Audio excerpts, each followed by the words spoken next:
Sure. Wow, that's loud. Where's the volume? Here we go. All right. So agenda review. It appears we have no one from the public wants to speak. Okay, so as far as agenda review, then we'll have board meeting overview, and then we're going to discuss ways to improve our interview process and a roundtable. And lots going on with the board, so planning on some extra time for that. So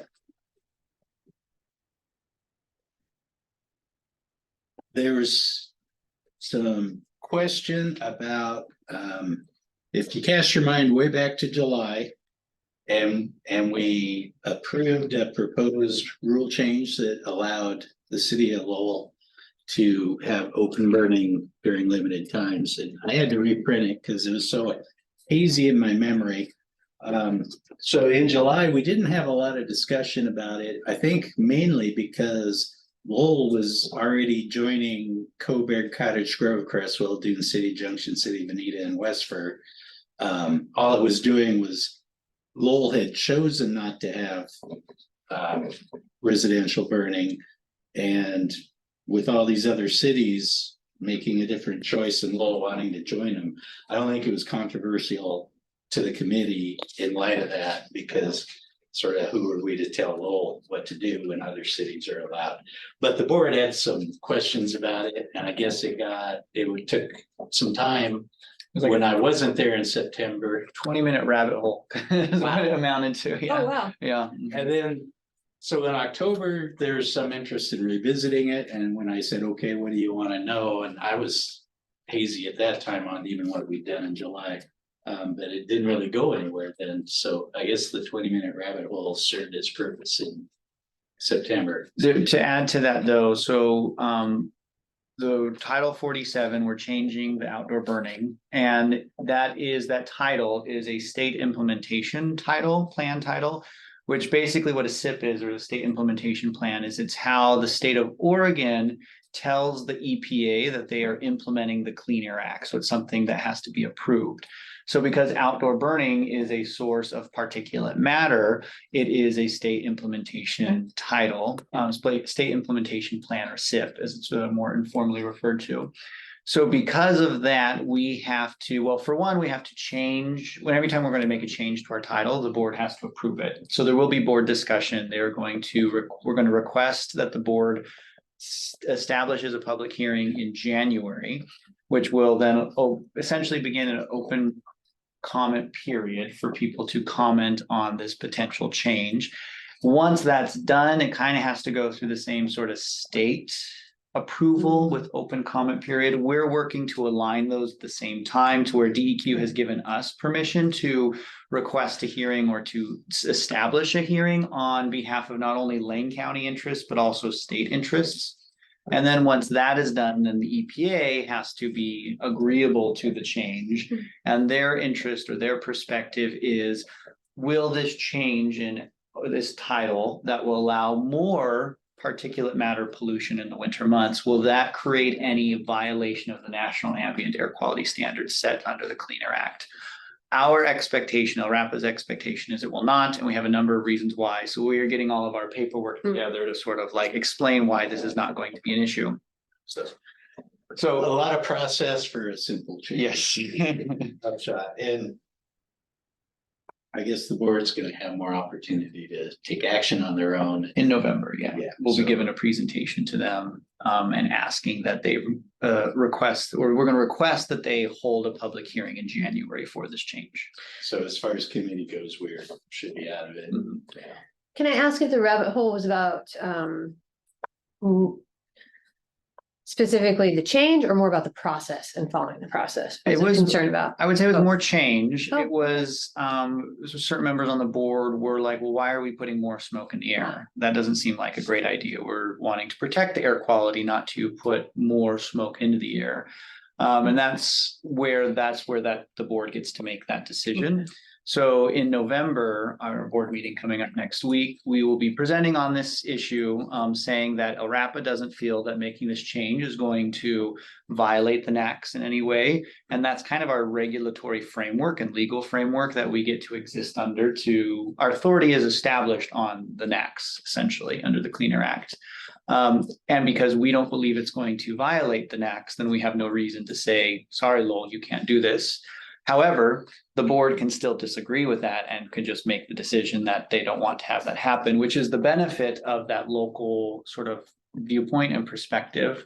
Lon Draggett, he's the fire chief for the Lowell Rural Fire District. He will be joining our board meeting on next week to essentially be a person who can speak on Lowell's behalf of why they would like this change to be met. So assuming board agreement, then they will establish a public hearing for January. That'll begin a public comment period. And then once that's done, then it essentially goes off to the DEQ. We get on the Environmental Quality Commission, the EQC's agenda, where the EQC has to then say, we like this, or we don't like this, or they prove it or not. And once that is done, then it gets forwarded to the EPA, where the EPA reviews it, and then they adopt it into the Federal Register. So a lot of bureaucracy for a minor change, but Yep. Well, and in hindsight, I suppose we might have anticipated some questioning about that, you know, but oh well. Okay. Evelina's. Teresa, I think your hand's up. What happens if the board, so did you say the board can like block this from progressing, this change? They could, if they don't want this to happen, that's the authority of the board. And it can be challenged, you know, if the board said, hey, we want to do this, and the board says, well, we don't want you to be able to do this, then Lowell could challenge that, and it could become something that is more reviewed and reflected upon. At which point I think that, and I'm presuming here, but that authority review would look at, okay, where is that authority coming from? How is LRAPA establishing authority, and by LRAPA the board? And that's connected to the National Ambient Air Quality Standard. But it is one of those items where I think that as the authority that has support from our partners, if the board doesn't want to have it happen, then that could be an outcome. So, well, worst case would be status quo where there's no residential burning within the Lowell city limits. Yeah, it would create a little bit of a challenge for LRAPA in the sense that there would be a city ordinance in Lowell that used to prohibit outdoor burning that was also supported by our rules. But now there would be a city ordinance that says outdoor burning is allowed, assuming LRAPA says it's an okay day to burn in Lowell. So the ordinance still defers to our rules. And if our rules say no burning in the wintertime, then that's a closed loop. And so it doesn't create an issue. But it kind of creates a sense where the city is like, we want to burn. Our ordinance says we would like to burn during this time. And it's that county authority that's saying that we can't. And I think that we as an agency are more interested in being cooperative as opposed to not. So. Paul has a question. Go ahead, Paul. Yes. What's the nature of the outdoor burning? I mean, are we talking about residences disposing of yard waste? I mean, surely it's not, you know, an old-fashioned burn barrel. So does this matter specify what the nature of the outdoor burning is? Yeah, so that's a good question, Paul, and it does. It's still just that residential yardy wood trimmings that Lowell has the authority to burn through the fall and spring outdoor burning seasons, which is October and then kind of March until midsummer when the fire authorities say it's too hot to burn. What Lowell wants to change is they just want to expand that window of opportunity to include the winter months, which currently it does not. So all of the other regulations still stand in terms of like, you can't burn construction debris without a prior different kind of permit. You can't do burn barrels, you know, this is just that yardy woody grass or yard woody, not grass clippings, but yard woody debris that can be burned in. And dry too. Yes, dry as well. So I guess basically what Lowell is looking at is they want to expand the window that, so for example, say a homeowner or a property owner had, tree trimmings that for one reason or another, they got a little bit later in the year, they still want to be able to burn those trimmings. That's right. Yeah, okay. And is there any thought that that's agricultural impact? I know this kind of thing can be critical for like fruit tree growers to maintain orchard sanitation. Is there any implication that way, or is it strictly residential homeowners? It's just residential. Yeah, our authority, Oregon is a right to farm state. So agricultural rights are different in Oregon, and I think elsewhere too, they have this. So our authority, we don't have authority over agricultural practices. So if there was someone with an orchard or grass field or whatever the case may be, so long as they are kind of an established farm or agricultural sort of practice, our authority does not extend to those activities that they may be doing. Okay, makes sense. Well, before we leave the topic, Chris, you were probably out on the fire line somewhere in July, so I just want to give you an opportunity if you have a fire suppression take on this. No, I appreciate that. I don't think so. That's just during the dead of winter. And it doesn't. I don't know that I have I don't know if I have any weighty input one way or the other. If it was countywide, I would say, yeah, I guess from my lens, it's better to keep burning as an option as much as possible so that people have the ability to reduce the debris. Being as this is if I'm understanding it correctly, a city limits, ordinance. Yeah, and they still would be subjected to our daily curtailment. Correct. If it's a day where we say, ooh, the air quality, or not Right. the air quality, but also the air stagnation is too great and we're not going to allow burning today, or we're limiting the Right. windows so it doesn't start till 11 a.m. All of those curtailment things Lowell would still be subject to. Right. Yeah, I don't think it appreciably changes the fire threat or the reduction one way or the other, honestly, but. All right, thank you. Well, I feel like we're ready to move on. So back to the board meeting review. Susanna walked through the dashboard report. There's an air metrics update. A few yellow items that I don't think I'll go into specifics on unless you feel like they need to be highlighted. There was a question about permit renewal backlog, which is improved. There's some discussion of I don't know if you'd call it a report on how to navigate federal shutdown if that were to happen. And it appears that the only effect could be some slowdowns of grant payments with regard to Oak Ridge projects. And other than that, you'll roll along like normal, or at least for a good while. And then there's some discussion about search for a new director, and if you'd like to weigh in. So the process at this point is the board put together a committee to create the RFP. The RFP has been sent out at the end of last week, early part of this week. And so those RFPs have to be in by November 22nd. The board will have a December board meeting on December 14th to choose the candidate from the RFP that they're going to move forward with. That agency will do a bunch of things to develop the new profile for the new executive director. They'll interview staff, board members, and things like that. So you guys may be contacted once that agency's formed, and then they will create that posting and begin the recruitment. So Yeah, the RFP, to clarify, is for the recruitment firm. yeah, to find the sorry about that. Yeah, to find the agency to do the recruitment search for the executive director position. So I'm trying to remember last time I do remember attending Zoom meetings for the 3 finalist interviews. And I don't remember if we had an opportunity to chime in on any of that. I don't think so. I was just observing.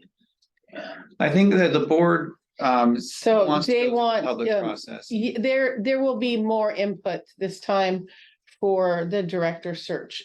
So the executive director search. So yeah, so there should be more room for your input this time. They do definitely want to tweak it differently, and that's why they felt it was important to have an outside agency help navigate us instead of us doing that ourselves. SRG, I got the initials right, was the committee that, the agency that was selected for the RFP when Steve was hired. So, so yeah. Okay. Is there still a plan in that December meeting to talk about the building remodel? Yeah, those are the 2 main topics that we will be talking about. We were gonna try to have it on this November's board meeting, but we are still in meetings with Oregon buys and things like that, looking at some grants and loan options. So we're not confident we'll have a good plan by this board meeting, but definitely December, so that the board can choose which option they need to do to go forward. Because at this point, the architects is as far as they can get, because now we're ready to actually go to bid and look for the work to be done. So, yeah, that will definitely be on December's board meeting and the RFP for the executive director search. Is the parking lot project gonna go? Yes, that is moving forward. We have selected the landscaping committee to start that process. So yeah, that one, with the holdup there was waiting pretty much for selecting them and then the permitting process with the city. But it looks like that has come through, and so we should be seeing that soon, because that's been pre-approved by the board already. Okay, and the last thing in my notes is that board member Matt Keating noted that there were not a lot of complaints, and there's some discussion about how to increase communication with the community. And I don't. Yeah, I think that it would be Travis really has important done to add improvements on that. there is, I don't think that El Rapa's perspective is we're in a place where we're looking to necessarily increase complaints, so to speak. I think our perspective on it is we want to make sure that Lane County residents are aware of the service that El Rapa offers in terms of complaint response. So that way, if they encounter naturally an issue that they feel is important for us to know about, that they can do that. But we have to walk that line carefully, because we don't want to be soliciting complaints, but just making sure that the resource that we offer is known by plenty of people. Right? Okay, I think that's a wrap for board meeting. Any questions? So the next thing on our agenda is discussing our interview process for committee members. And Teresa, being a recent one, can maybe have some good perspective for us. So we do have one application. It was a little bit sparse on detail. I had emailed the applicant and not heard back, but as reflecting today, emails can get lost in junk files so easily. I better reach out again and make sure they're still interested. So the thing to note as we kick off, I think we have an opening in the ag specialty for committee seat. Is that the only one that's currently open? That's well, The there's general public is always open. yes, that's the only one that we kind of have an empty seat, so to speak, with sort of a inclination to fill it. The hard thing about an ag representative is the sense that our authority doesn't extend to agriculture. So talking to someone to say, hey, are you interested in engaging on this committee that has absolutely no authority over the work that you do is kind of a challenging ask to It is make. a bit. But yes. Okay, so I guess I'll start off. When we do an interview, maybe we need to change our application up. That could be an option too, but one of the questions asks if there's anything you have a particular interest in. And I always try to caution applicants that we're not free to just work on whatever we want. And I know in the past, we've had a few committee members who were disappointed that the thing of their particular interest was not addressed. So maybe it's more along the lines of an application question change, but I'll open the floor to ideas about how to improve our interview process or the application.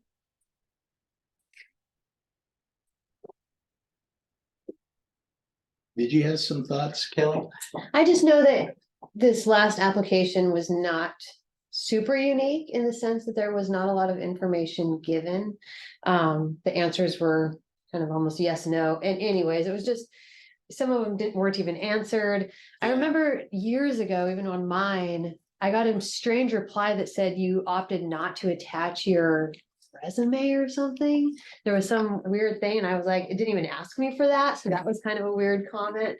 And I did look around a little bit. I didn't do as much research as I wanted to.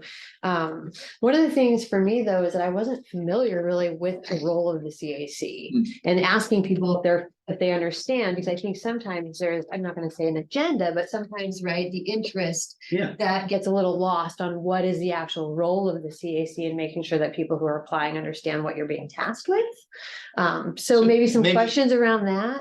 Maybe some more narrative preceding the question about what we do. Yeah, because I was looking at the questions and it really doesn't actually say interest. It says, why do you want to become a member? It says, give a brief description of any experience or training that qualifies you. But if you don't really know what the CAC, what kind of qualifications might those be? Says, please list the community concerns or topics you'd like to see. So maybe that's where the interest came into play. If there are concerns. Briefly describe your past or present involvement in relevant community groups, noting that, previous involvement doesn't, disqualify you. Are you currently serving on any advisory boards or committees? If so, which ones? And then just ask about availability on the lunch hour. So I definitely think there's some room there for maybe expanding a little bit on. And as I look at like our website itself, I do think that to the point of maybe we can look at the questions that are being asked, as well as just the CAC application page in general, in terms of what information is presented on that page that the CAC would think it'd be important. I'm trying to pull up my phone. I don't recall if we link to the CAC bylaws on that page, but maybe we should, So I think that something that could be helpful on this is a consideration of the questions that are being asked and then the information that's immediately available on the application page to see what could help to connect the dots for people a little bit as well. Yeah, I saw in some, again, not the same type of application, but when it comes to citizen advisories, working in groups, are you familiar with working in groups? Are you, those types of things and communication and, even Robert's rules for the meetings. Are you familiar with those? I don't know, maybe just seeing how people, and maybe that's what the question about, what's your experience in other groups is getting after. I'm not sure. Probably, So, maybe. But it would be good to say there are times we follow Robert's rules and overall we work for consensus. I don't know how to summarize our atmosphere. Relatively agreeable and like easy going, informal, which is appreciated. But there are times we do have to go to Roberts. I do think, asking too about familiarity with LRAPA. I think asking about familiarity with regulations would be important. I mean, it's an interesting thing because obviously I'm here, for industry, so I have a very different perspective, but we've had some people come in who have quite a bit of experience with air quality, and we have some that have none. And sometimes it feels like, did they have an opportunity to familiarize themselves with what LRAPA's role is so that they at least have a foundation why they're applying? I'm not sure, but there's a couple ideas. I think we would, I like that, but I think we'd also want to make sure that even someone who's new to it Oh, yeah. all would feel free to. Right. Yeah. Express participate. perspective is nice. Absolutely. Teresa has a question. Oh, good. Go ahead, Teresa. I guess, sorry, the like boxes moved. Are applicants or people considering applying encouraged to attend a meeting or to meet one-on-one with Travis or the chair? Not specifically, but I think we would be open to that. Yeah, that's a good point. Yeah. Maybe even before we schedule an interview, invite them to attend the meeting, even by Zoom. I've been a part of groups where, yeah, anyone who thinks they might be interested is encouraged to attend a meeting, not as a voting member, but an observer, and or meet or have a conversation with a staff person or the chair or however it makes sense to kind of get a feel for the group. Almost like the survey question, what's your interaction? Have you had any interactions with? Yeah, well, I like that. Talking to a committee member. Yeah. I think that could be helpful. And we could target it to the type of seat True. that they want to apply for. Um, Thanks, Teresa. Paul.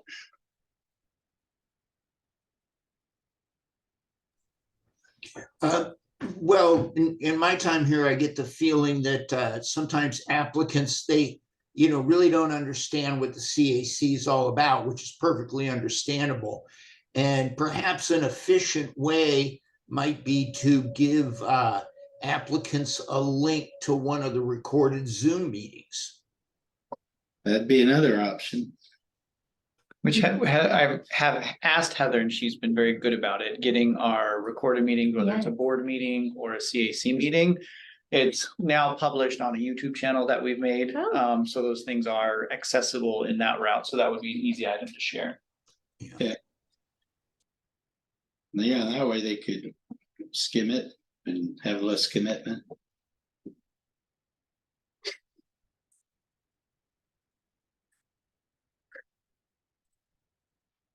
And it doesn't necessarily have to be all questions for them. I guess just the way that the interview is structured, there's a lot of like, does anybody have any questions? And nobody does because they've answered like the Yeah. 5 questions that have been asked. So there's always a kind of this awkward, like, you don't really, at least for me, I don't really know. I don't want to make it personal. I don't really want to ask too much about their background. And it just seems like there's a little uncertainty on what is No, appropriate. you're right. It's I always don't been sort know. of an awkward interview. Yeah, so I don't know if there's any way that we can take 5 minutes just to explain, an overview of the committee and, some of the things that we've worked on, just to make it a little less awkward and I don't know. There is That would be, yeah. It seems like that, I get what you're saying in the sense that a lot of times when the CAC interviews happen, it feels like everybody's winging it. And having a little bit more of a protocol in terms of like, we have these set questions that we would like to ask. And then even an additional question that's merely just and now we have a discussion, which provides, we asked our set questions, and then now there's an opportunity to actually just have a back and forth kind of engagement with that individual to see, to get more insight into how they operate and what their concerns are and what they think about and those type of things. So it seems reasonable to spend a bit of some time kind of thinking about those questions and that process and establishing a little bit more of a procedure. Okay. Yeah, even if it's just you keep the same 5, but we have follow-up questions for during the interview. So that would you mind elaborating on your, your interests, or I don't know, something. Yeah. So, okay. Yeah, well, I mean, do we want to brainstorm on some set questions now? We have time. I have to jump off this meeting a little bit early, so sorry about that. But I do want to say I appreciate some like set questions. And people have strong feelings about this, but I am a fan of giving people interview questions ahead of time because I think that it's a more pleasant interviewee experience to be able to prepare. And I feel like we want to see people's prepared responses, not their like spur of the moment responses. But that is my opinion. Good point. I have to jump off, so it was good to see all of you. Thank you. Bye. Yeah, somehow meshing, because we get it in advance, so maybe that's part that makes it feel redundant. They're short because it's in written form instead of verbally. So yeah, I don't know, maybe, I don't know if we need to go through the questions today. I didn't spend time prepping, I didn't. either. so I would say if we want to come back to this and everybody look at the questions we currently have, maybe think about, I don't know, you've given a lot of presentations on just LRAP's role. It wouldn't have to be to that degree, but something where we could actually, All right, should we make that kind of a actually.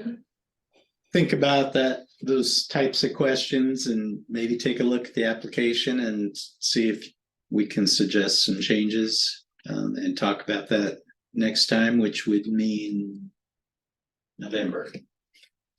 What would if if Heather was able to send out to the CAC all of the current questions?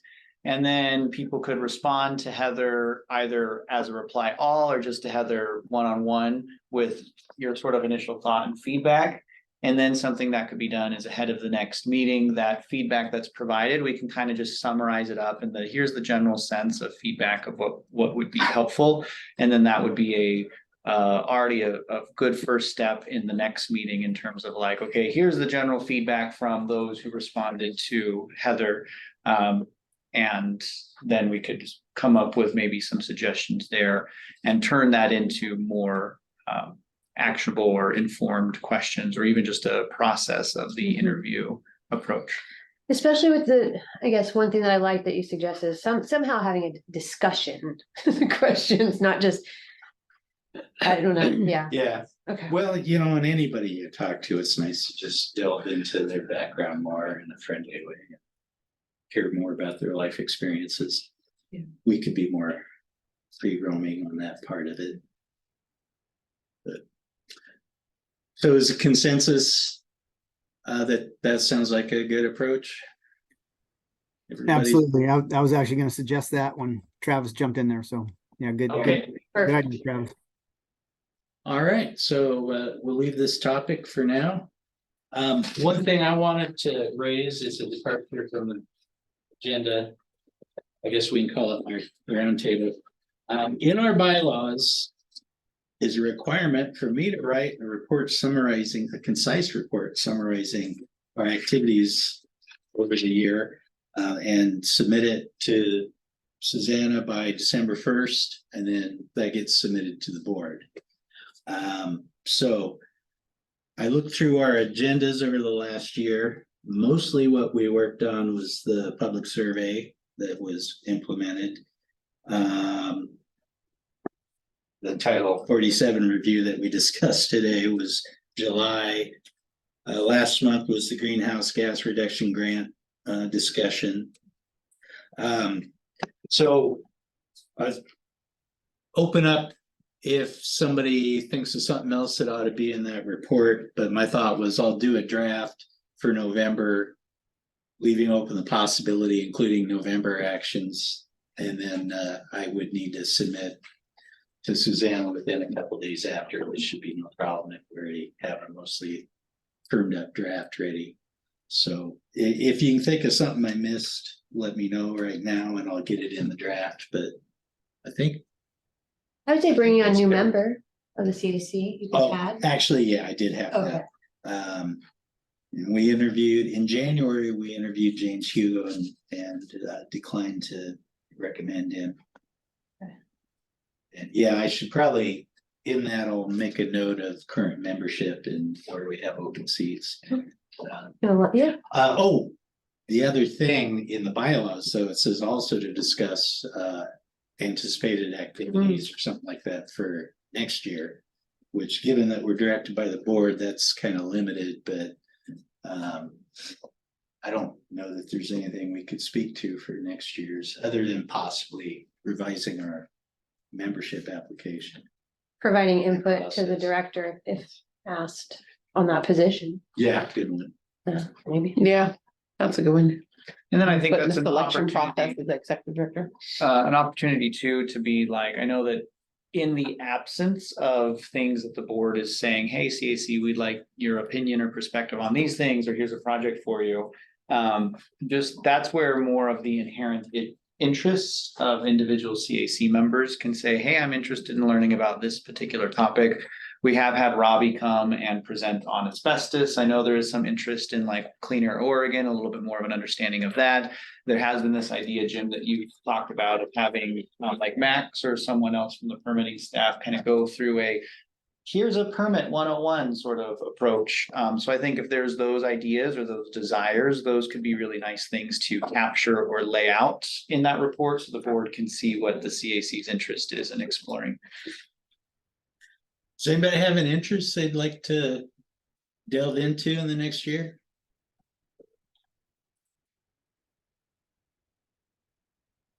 In general, is there an interest in looking at a permit process or Clean Air Oregon?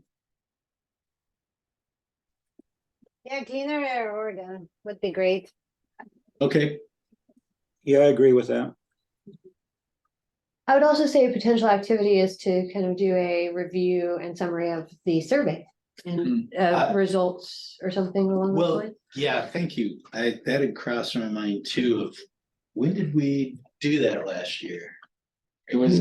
February, because you guys were just doing that committee, was- that search when I first started. It I is started it in something that February. historically has, and I think Max has more insight into this, so Max, correct me if I'm wrong, but I think it's generally like the November-ish timeframe is when it was like, okay, let's take a look at getting out our survey out to the sources and let's hear back. Which through that process, the CAC thought that maybe a long-term, survey on the website. So we could be at a time and place where it's a opportunity to send an email out to all of the sources and all of our stakeholders to say, hey, give us a review of the last year. We did do that once already when the survey was first published, which was over the summer. So, yeah. And I was thinking more of a spot check of like, are people using it? Or like are we seeing things So come in? Just public one as well. The public ones Yeah. specifically actually is just to see, because I'm really curious. Is it Since it's easy to been get implemented, how many people have Yeah. filled it out and, is it working? Are people, is it gonna take that trigger or are people? Yeah. It would almost be interesting to look at like, the 2 weeks after an email was sent out asking people to do it versus how many are just being done as people are using the website. Anecdotally, without looking at the day, so I get, anytime someone fills out that survey, I get a little email to my inbox saying, hey, someone filled out the survey. So as I think about that, when we first published it and there was some noise made and like, hey, we have a new survey, we did have some responses. It's kind of quieted off and there's not been a lot of activity on that regard. So I do think it's one of those items where some people may naturally find it on our website, but the best use of it is going to be some of those external outreach efforts to say, hey, FYI, we have this feedback approach or process. Please utilize it because we're interested in your perspective.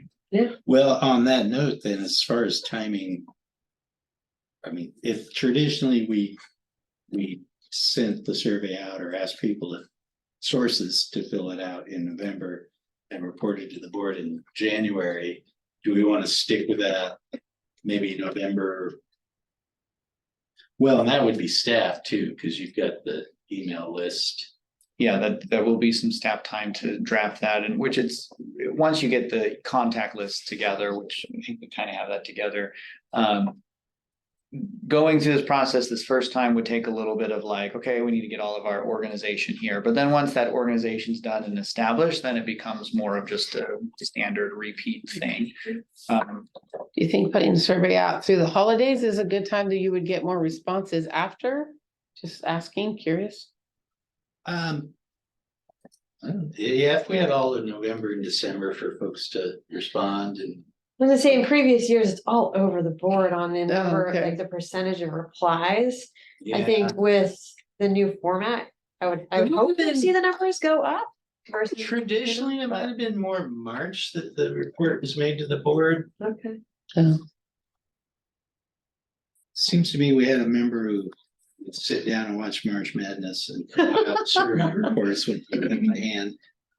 So Well, the board in the past has really kind of directed us to try to stick with some of the same. yeah, we should So probably. I'm wondering if we strive for should that. probably try to stick to the same timelines, but I mean, that being said, That's just It curious. is a new thing, and so I think that There's because opportunity. it's new, then it's an opportunity to establish new routine and new protocol Okay. a little bit, so.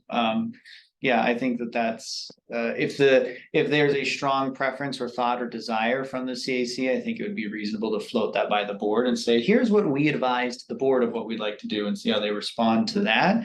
But I don't know if the board necessarily is gonna, I'm trying to think of who's on the board. And historically, people who brought up the survey, like Janine Parisi was someone Yeah. who brought it up a lot, and she's no longer on the board. She was very interested in consistency, which I support, yeah. but Right. Do you guys have any thoughts on the timing for the survey? Evelina, do you remember when the source survey request went out traditionally? I really don't, but I've been saving my emails, so I can probably find out in mail. Maybe Max has the institutional memory. Oh, his hand's up. His so- hands up, go Max. Can you hear me? Check, check. Yeah, Okay, yeah, so historically, the survey was solicited as part of each permit action, like the permitting might have. So we sent out comment cards with a link to the survey or an actual paper survey card. But as we got into SurveyMonkey, it was more of just like a one-time blast.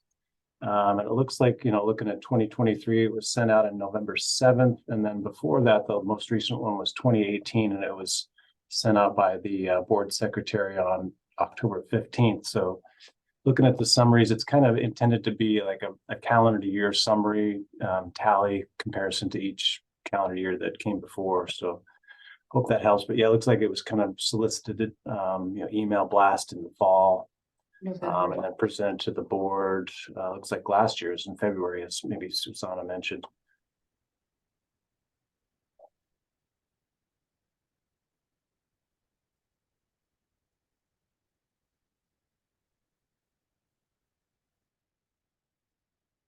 well, there's a consensus that we'd like to send a email to sources in November to get this kicked off then.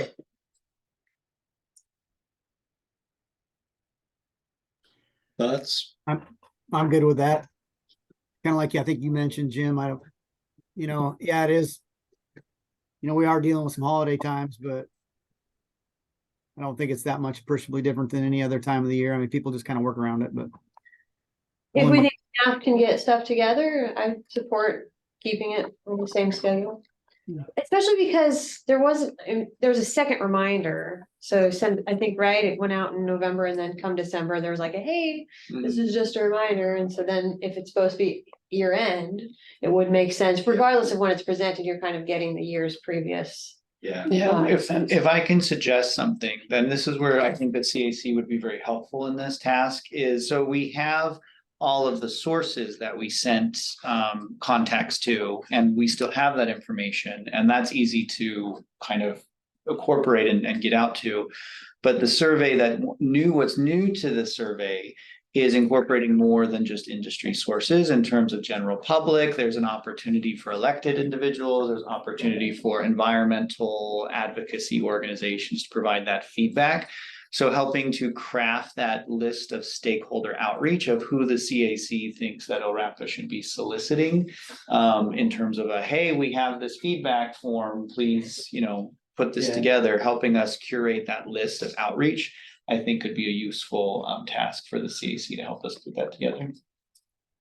I think there's value in that, but my mind's going back to the consistency of having sources as kind of a separate set of survey review to be consistent with with previous years. Yeah, And and then- you'll recall though that the survey, the way it was designed is there's still that source like section of the Yeah, form. no, I do recall that. I'm just saying as The far mass as notice. doing a blast to try and I The get see. blast for sources. Only just saying, soliciting only At just least the source this time. feedback, I see, I see. Yeah. okay. Yeah, and there could be value in putting together a mail list for the others, but for this sort of annual rollover, I'd be interested in just getting it done for sources. Okay. For this November and a December reminder. Well, and for simplicity, it would be a little easier since that's Mhm. already put together and then we can work, maybe that's one of our tasks is to help, assist with putting together a list for future surveys. Stakeholders, yeah. Yeah, stakeholders. Yeah, that seems reasonable. Okay. Okay, is there consensus on that then? Okay. Well, let's go to our roundtable. Kelly's taking notes. Paul, do you have anything for roundtable?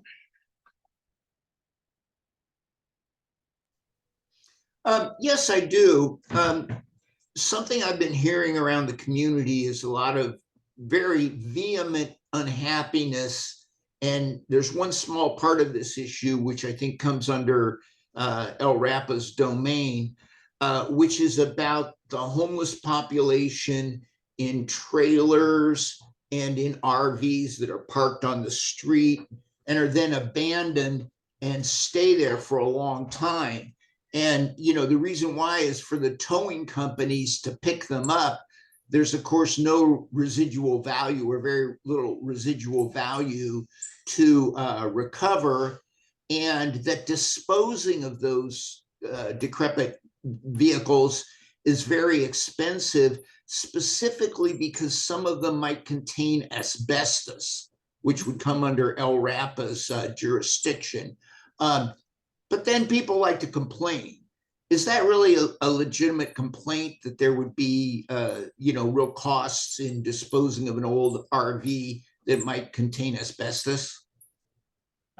Yeah, asbestos regulation is very important. That is something that we take seriously and do.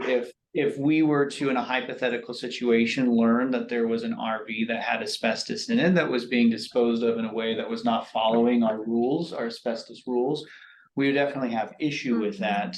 And I do know that that is a big challenge, particularly for Lane County in terms of how do they handle, RVs that are essentially abandoned or need to be disposed of that do have asbestos within them, and how do you appropriately handle that?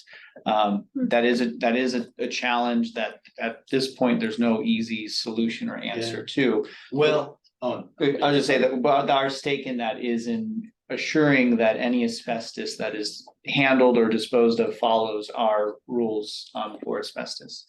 well, I was just thinking for the jurisdiction, even if there is no asbestos, you still have to do an asbestos survey, and that must be an expense for someone. I don't know if they have staff people who are certified to write surveys or if they have to contract that out, but And that I might, bet that adds up over time and the testing. well, in some cases, that might exceed even the cost of just assuming it is asbestos and disposal. I don't know how much the cost of if you're going to have a survey, you have to be certified to do the Yeah. survey, not just anybody can do the surveys, at Right. least as I understand it. Right. And there is a cost associated with it. I don't know how that cost compare. I know that abatement itself can be very expensive. Yeah. But the actual survey cost, I don't know what that potential cost is. Yeah, well, I'm certified asbestos inspector, Oh. so and I've been working on surveys recently, but if there's a very set protocol for the information that has to be included, so there's some time involved with that. And then sample collection, it's not just take one sample of the flooring, say, and send it off. So it's usually a minimum of 3 samples per type of material. And gosh, I haven't seen my testing bill lately, but I want to say it's around $40 per sample now, something like that, depending on where you go. So that can really add up, yeah.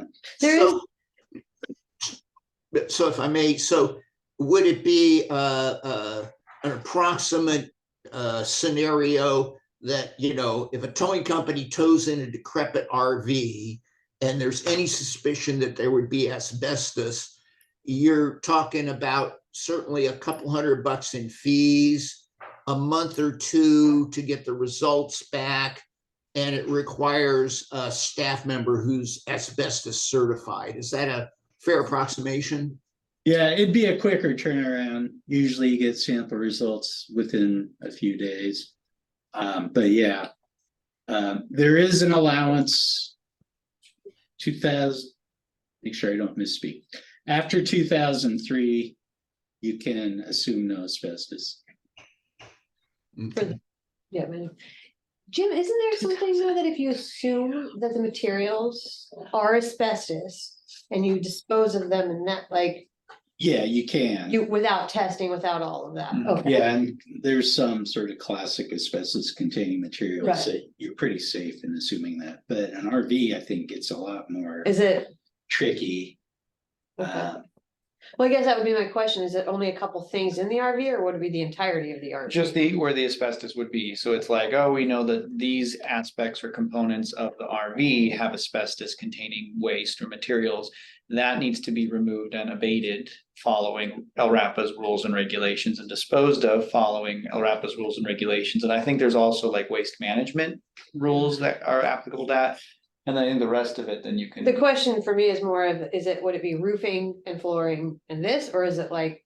Asbestos could be. Like that's, couldn't it be in almost anything? Asbestos could be in anything except wood, Yeah, steel. that would be that's why I think if you could just stone. assume the entire thing, Mhm. it might, I don't know.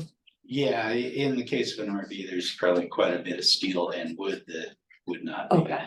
But, and the other aspect of it is, it's maybe not even so much of LRAP's abatement oversight, but even if there is no asbestos found, when you go to take it to wherever your ultimate disposal site is, you should have that survey that declares it clean to show them before they accept it. Now, Lane County Waste has been somewhat slow in their asbestos controls, but I think they're improving. Used to be, they just said, there's no asbestos, is there? Oh, no. But I think they're starting to require documentation. Interesting problem you bring up, Paul. I wish it wasn't. Yeah. Well, asbestos is a thorny one, and it's I'm sure we've all been exposed to asbestos more than we realize over the years. So, okay, well, moving on. Chris, anything for roundtable? Oh, not a ton. Just that folks are probably aware, out of fire season, couple weeks of rain behind us, and they're starting to do, landowners are starting to do their hazard abatement / disposal. So, that's if you're new to this process, there are certain, Department of Forestry regulates that, but obviously there's a nexus to LRAPA from concerned citizens, if nothing else. And I think you folks have received a couple of those calls, and we've received a couple of calls, but it's just kind of starting up. We'll be in full swing here probably within a week or so. And it'll be busy for a month and a half, and then we'll be done. But I guess just group awareness that it's that time of year again. I did note the AQI in Springfield was above 100 a couple of days last week. Was that a temperature inversion? Yeah, we had an inversion, and in the Pacific Northwest, wood stoves are still a very well utilized form of heat. And so particularly in the more residential areas, when you see elevations like that are very contained and not widespread, then that is a sign of wood stove pollution. Peter, anything for roundtable? I just wanted to say congratulations on the EPA grant award. That's really a good. Yeah. Hey, thanks for bringing it up. I didn't have anything to do. Sorry, go on. Anybody there? On the website, on the LRAPA your website, our website, I noticed for the first time, and maybe it's been there a while, I really like it, the online payment express bill pay option. I think That that's is Brand new, that just started up last month. this month. It's still October. Yeah, just started up. It's been our project, so. The sources have been positive response to have that option now that they don't have to come in and bring a check or mail it. They can pay online direct. It's a good thing. Thank you. Thanks, Peter. Evelina? Nothing? No, I'm good, thank you. Okay, Kelly? I would just follow up on the bill pay thing. So most renewal and payment requires other submittals, like whether it's the method 9 forms or those types of things. Is that part of the same system that can all be uploaded together? We are creating some of the forms that like some smaller requests, they can just fill out for like some basic permits. Where all the forms aren't up there yet, but then they can process that way. All the bigger stuff, they still have to send it to us and all of that, and then we upload the invoice. And then once the invoice is uploaded, so Okay, some processes aren't changing at all. okay. We do. I always have to drop it off because Well, it's too big of a file. Yeah, We that's have probably not gonna a change. page. Can I see the mouse real quick? Just real briefly, we do have this page and it Do we have our exists forms up? on our website. Basically, because I know that a lot of times sources can send us files that are larger than what email will have. So something that was created some time ago. Let's see what was up here. Heather, do I have that over on your It's over side? here. Oh, will you, here, I'll give you the Yes. mouse. Will you just slide it over onto the big screen? So basically, I just want to show you that we have a place on our website where it's a portal where you can upload larger files to us. Okay. And I'll grab that back there if I can show you something. So on elrapid.org. It's right up there. Thank We have our, I think it's forms and resources. Submit form till wrap up. Okay. So under the forms and resources, you can click here. And then within this place is you can put your first name, your last name, all of your information. And then you can upload that document. And it can handle a pretty heavy load. And then you hit, so yeah, it's like 60 megabytes, Okay. I think Will it- is the max Can you size. just put a note to say link to renewal? Or would it just, you guys would figure it out? I think we figure, it just gets sent to us via email and Okay. we'd open You up the put a file. cover sheet on And it. we'd like, explaining what you look and be want. like, yeah, this is what this is. Okay. So that is the way, if you're, instead of needing to bring us big old thumb drive with a bunch of stuff. Yeah. You can send it to us through this route. Okay. So just wanted to share that. No, that's great. With the bill pay, yeah. Yeah, I mean, it's. Because Then you Right. can electronically Anyways, you submit know. your stuff. Robbie would create your invoice. It would be sitting in the queue waiting for you to pay it. Nice. All right. Well, we'll adjourn. Thank you, everybody. Thank you, everybody. Thank you. Don't forget your homework. Yes. We'll have, Heather will send out kind of our questions, and then hopefully people will look at those things and write back in their email their thoughts and considerations, we can. Yeah, as somebody who, so I worked for ODOT for 5 years in the Nogami, and they were really funny about interviews, right? There's certain questions you cannot ask. You need, like, you cannot ask this person something unless you ask everybody. Yeah. Like it just, you couldn't, Yeah, because it could you're- weigh you do need favorably to or be something. careful about that So kind of that's thing. where I think, Travis, if you could help us just figure out what's, Yeah. you know, okay. When we do even just interviews for people here, we do the same thing in terms of like, here are the questions, we make sure. No, there's a lot of food Questions. coming, don't worry. Well, that's where everybody. follow-up questions get really tricky, right? Yeah. 'Cause you No way. can't- You're not supposed to. It's almost done. It's almost done. We'll be right there. Plus, we just have a question, you have an opportunity for discussion, which I think is important. Okay, Okay. All right. It's not recording. okay, we're Yep, done? we're good. Thanks all. Yeah, as soon as he adjourns that you.